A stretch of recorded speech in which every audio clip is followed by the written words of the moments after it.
Professor Muhammad Shahir was a Delhi-based landscape architect with a practice that started in 1976.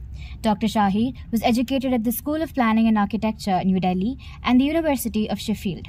He worked for 2 years in Northern Ireland before returning to India, where he spent the next 26 years teaching landscape architecture at the School of Planning and Architecture, New Delhi. His practice concentrated primarily on large-scale public projects and conservation work, and he was one of the most respected landscape architects in the country. During the later half of his academic career, he was the head of the Department of Landscape Architecture at the School of Planning and Architecture. Amongst his projects, his work at Sanskriti Kendra, Delhi is well known. Also interesting are the projects for the restoration of the Gardens of Humayun's tomb in Delhi in 2001 and the restoration of the Bhaghe Babur in Kabul in 2006. One of Dr. Shahir's final projects was the garden at Sundar Nursery in Delhi. Looking into the awards he's received, NASA has a trophy named after him called the Shahir Trophy for the Best Landscape Design in 2006. The Indian Association of Landscape Architects has honored him with the Golden Medal for his exemplary work in the field in the year 2010. Muhammad Shahir's approach and ideas is based on merging Indian traditions and modern ideas together, which is perceptible in his projects. Restoring the authenticity of these historic gardens is the result of this understanding and also his special attention to details. Restoration of water flow and planting in these projects is carried out based on historic description, also considering local tradition with the aim of bringing the garden back to the state of a flourishing orchard. Muhammad Shahir, like many landscape architects, chooses a variety of plants and fauna for his projects based on factors such as climate, soil type, site conditions, and client preferences. He plants native plants, shrubs and bushes, ground covers, and vines. All of this forming a biocommunity for the different birds, butterflies and bees, the small mammals and beneficial insects that are present there. His works also entails different types of hardscape, fences and screens, green infrastructure, and outdoor structures. Now talking about one of his works, the Sanskriti Kendra in New Delhi, it is a symbol of Sanskriti's involvement in activities relating to art, craft, literature, the performing arts and social work. It is a cultural center where artists and sculptors, writers and musicians, and village craftsmen practice their arts in tranquil surroundings that engage the mind with the imagery of the idyllic pastoral countryside with its man-made interventions. Into the master plan of this project, we have certain landmarks like the Banyan Courtyard, the different types of museum, the Kund area, and the water bodies which form an important part of this project. One of the most important aspects of this project is the rainwater drainage channel that runs down the center, and the existing clumps of trees becomes the major structuring elements of the layout plan. The rainwater channel has been converted into a linear water body called the Nahar.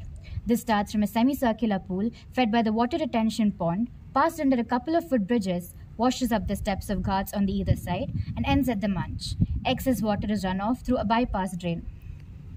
Looking further into the landscaping elements, we see the lotus pond that is usually seen when nature trail walks are taken, the banyan tree courtyard acting as a resting and gathering space, the area between the Havelis having the water bowls, a wooden pigeon house in Gujarat overlooking the Kund area, the bear park which houses different types of facilities, and then we have the Barakamba which is a resting pavemented area. In conclusion, in this project, we can see that on both macro and micro level, a strong relation exists between the built mass and their surrounding open spaces as they are highly interactive in nature, consisting of levels in topography and components like open-air theatres, water pools, etc. Landscaping has been done quite extensively, employing several elements such as water pools, pergolas, freestanding columns, concrete frames, and the area is full of trees and vegetation, which makes the surrounding cool and pleasant. We come to our next project, the Sundar Nursery, which is located in New Delhi, India, which is a 90-acre city park, including a nursery that was established in 1912 by the British. The nursery has been redesigned as a heritage park and garden. It was redeveloped by the Aga Khan Trust for Culture. The inspiration is taken from the traditional Indian concept of congruency between nature, garden, and utility coupled with environmental conservation.